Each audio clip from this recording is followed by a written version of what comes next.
కార్తీక మాసంలో కార్తీక వ్రత మాహాత్మ్యం. ఆలకించిన శాప ప్రక్షాళనం, పాప నిర్మూలనం. కన్నబిడ్డను కన్నతండ్రే శపిస్తాడు. ఎందుకు? పాపాలన్నింటినీ ఒకే సమయంలో తొలగించే శక్తి ఏదైనా ఉందా అన్నట్లు కార్తీక వనభోజనం విశిష్టత ఏంటో తెలిపేదే ఈనాటి అనగనగా.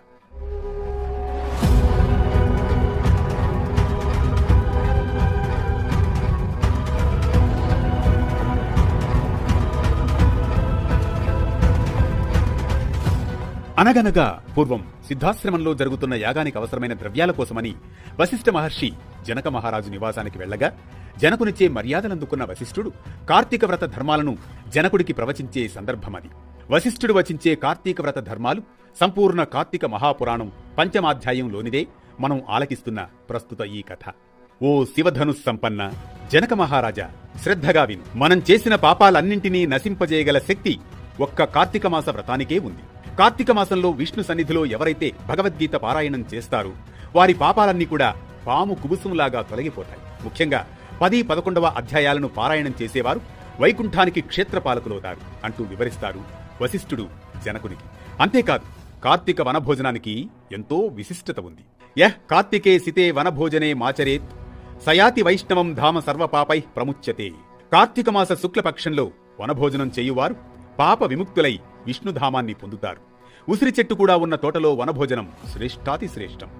ఉసిరి చెట్టు కింద సాలగ్రామముంచి గంధ పుష్పాక్షతాదులచే పూజించి తదుపరి అందరూ కలిసి కార్తీక వనభోజనం చేసినట్లయితే నిర్వహించిన వారికి పుణ్యం సంప్రాప్తిస్తుంది. ఇందుకు సంబంధించి దేవదత్తుడనే కథ చెబుతాను విను అంటాడు వశిష్ఠ మహర్షి జనకునితో. మహారాజా, పూర్వం కావేరీ తీరంలో దేవశర్మ అనే సద్బ్రాహ్మణుడు ఉండేవాడు. అతనికి దుర్మార్గమైన కుమారుడు కలుగుతాడు. పేరు దేవదత్తుడు. తన కుమారుడి దుష్టత్వాన్ని గుర్తించిన తండ్రి పాప విముక్తి కోసం కార్తీక మాస వ్రతాన్ని ఆచరించాలని నిర్ణయించాడు. నాయన, ప్రతిదినం కార్తీక స్నానం చేసి సాయంత్రం హరి సన్నిధిలో దీపారాధన చెయ్యి అని ఉపదేశిస్తాడు. కాని దేవదత్తుడు తండ్రికి చెప్పిన విధానాన్ని ఆమోదించక నిరాకరిస్తాడు. దీంతో ఆగ్రహించిన తండ్రి దేవశర్మ తన పుత్రుడిని శపిస్తాడు. ఇదిగో దేవదత్త, దుష్కార్యములు చేస్తున్న నీవు ఎలుకగా మారిపోవుదువుగాక అని శపిస్తాడు. శాపానికి భయపడిన ఆ విప్రకుమారుడు తండ్రి పాదాలపై పడి తనకు తరుణోపాయం చెప్పమని కోరగా ఆ తండ్రి, నాయన, నీవిప్పుడైతే కార్తీక మాహాత్మ్యాన్ని సంపూర్ణంగా వింటావో అప్పుడే ఈ ఎలుక రూపం పోతుంది నీకు అని శాప విముక్తిని అనుగ్రహిస్తాడు.